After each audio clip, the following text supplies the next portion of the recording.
Banshee is a frame I don't see much anymore. Ever since her nerf back in 2018, the amount of players that play her have slowly dwindled. So it's not surprising that players probably aren't being recommended her. However, if you do decide to try out Banshee, she has a few things you should expect from her. So in this video, I'm going to be talking about what to expect from Banshee. Now, first things first, she is a glass cannon. Truly a glass cannon, relying heavily on weapons. Now, before her nerf back in 2018, she was a fantastic nuking frame where you could constantly channel her fourth ability Soundquake even with the augment on, which allowed you to do insane amounts of damage across an entire board. That got nerfed, and I'm sure you could guess why. And since then, players have slowly dwindled, and now she has no nuking capabilities to speak of. However, she can increase the amount of damage you do with Sonar with a nice damage multiplier.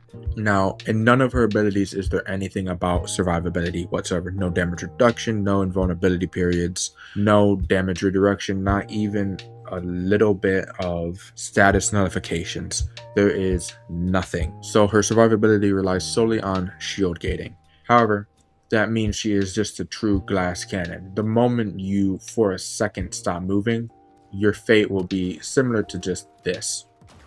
Instant death. You have to keep moving, keep casting abilities. It's a lot of work and effort. So not many players would go Banshee when they could go any other frame that can do everything she can but have built-in survivability. And so with this constant heavy movement and everything like that I just mentioned comes active ability management. You're going to need to cast Silence to crowd control enemies. You're going to need to cast Soundquake to further crowd control enemies. And if you run the augment, you're going to need to cast it to armor strip enemies so you can do more damage. You're going to need to keep Sonar activated so you can constantly do more damage to enemy weak points. And you're going to have to constantly move because, like I said, the moment you stop, the moment you get too comfortable, there's a good chance you're going to die.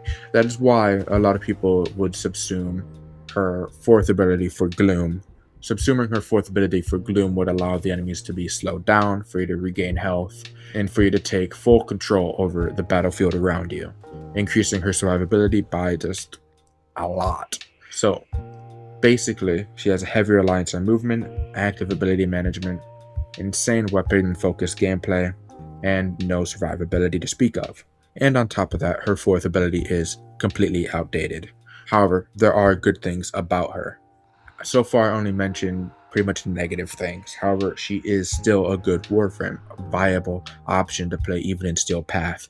Of course, the survivability will totally and solely rely upon shield gating and or Gloom with shield gating. But because of Sonar's incredible ability to increase your damage, she is perfect for boss enemies. So like Liches or Archons, you cast Sonar, it shows you their weak point. Sometimes it pops up in an awkward spot like behind their arms. Their arms are also hitboxes, therefore you won't be hitting that critical weak point. However, let's say it pops up in somewhere that is already a weak point, like the head. You will do insane amounts of damage because it'll be multiplicative with your already critical chance from the head. And naturally, if you have a decent weapon, this will shred boss enemies. And though crowd control isn't as good as it used to be, not in super high demand because nuking is much more easy, prevalent, and just satisfying, being able to crowd control with Sonic Boom and Silence means you gain some time for you and your allies to maneuver, do stuff, heal, anything you really need to do.